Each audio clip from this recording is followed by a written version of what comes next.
क्या आप जानते हैं कि हमारे पड़ोसी देश पाकिस्तान के पास अपने कर्ज का ब्याज चुकाने के लिए भी पैसे नहीं बचे हैं। आज पाकिस्तान की अर्थव्यवस्था पूरी तरह से ढह चुकी है और वह केवल IMF की खैरात पर जिंदा है। यह संकट सिर्फ पाकिस्तान का नहीं बल्कि पूरे दक्षिण एशिया के लिए एक बहुत बड़ा खतरा बन चुका है।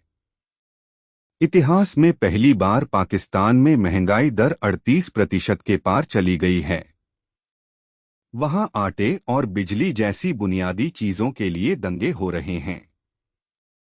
हर भारतीय को यह जानना बेहद जरूरी है कि परमाणु हथियारों से लैस पड़ोसी देश का इस तरह कंगाल होना भारत की सुरक्षा को कैसे सीधे प्रभावित कर सकता है।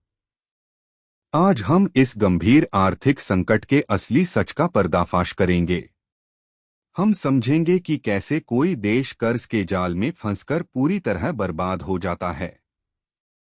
चीनी कर्ज की कूटनीति और IMF की सख्त शर्तों ने मिलकर पाकिस्तान को एक ऐसे चौराहे पर खड़ा कर दिया है जहां से वापसी बहुत मुश्किल है।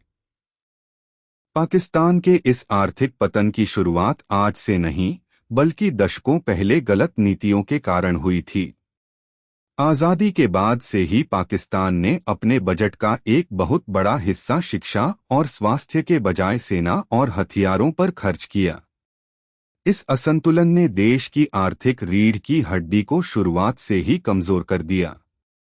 पाकिस्तान ने अपनी अर्थव्यवस्था को मजबूत करने के लिए कभी भी घरेलू उद्योगों और निर्यात को बढ़ावा नहीं दिया। इसके बजाय वे हमेशा विदेशी मदद और खाड़ी देशों से मिलने वाले कर्ज पर निर्भर रहे। इतिहास गवाह है कि पाकिस्तान अब तक 22 बार IMF से बेलआउट पैकेज ले चुका है, जो उसकी विफलता दर्शाता है। इसके अलावा भौगोलिक रूप से पाकिस्तान ने खुद को आतंकवाद का केंद्र बना लिया, जिससे विदेशी निवेशकों ने वहां जाना पूरी तरह बंद कर दिया। भ्रष्टाचार और राजनीतिक अस्थिरता ने इस आग में घी का काम किया। आज स्थिति यह है कि उनके पास केवल कुछ हफ्तों के आयात के लिए ही विदेशी मुद्रा बची हुई है। इस पूरे संकट के पीछे 3 मुख्य खिलाड़ी हैं: पाकिस्तानी सेना, चीन और अंतर्राष्ट्रीय मुद्रा कोष। पाकिस्तानी सेना वहां की असली हुक्मरान है, जो देश के संसाधनों पर कब्जा जमाए बैठी है। सेना के जनरलों ने अपने फायदे के लिए देश के बजट को लूटा और रक्षा खर्च को हमेशा अनुचित रूप से बढ़ाकर रखा। दूसरा बड़ा खिलाड़ी चीन है, जिसने CPC के नाम पर पाकिस्तान को महंगे कर्ज बांटे। चीन की इस कर्ज कूटनीति ने पाकिस्तान को अपने जाल में फंसा लिया है। आज पाकिस्तान के कुल विदेशी कर्ज का लगभग 30% हिस्सा अकेले चीन का है, जिसे चुका पाना अब उसके लिए पूरी तरह असंभव हो गया है। तीसरा खिलाड़ी IMF है, जो कर्ज देने के बदले बेहद सख्त शर्तें रख रहा है। IMF चाहता है कि पाकिस्तान अपनी सब्सिडी खत्म करे, टैक्स बढ़ाए और बिजली की कीमतें दोगुनी करे।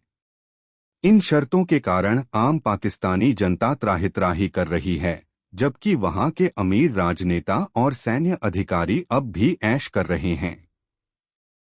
अब सवाल यह उठता है कि भारत पर इसका क्या असर पड़ेगा। सबसे पहला और बड़ा खतरा सुरक्षा का है। जब भी पाकिस्तान में आंतरिक संकट गहराता है, वहां की सेना और आतंकी संगठन जनता का ध्यान भटकाने के लिए भारत के खिलाफ सीमा पार आतंकवाद और घुसपैठ को बढ़ावा देने की कोशिश करते हैं, जो चिंताजनक है। दूसरा पहलू शरणार्थी संकट का है।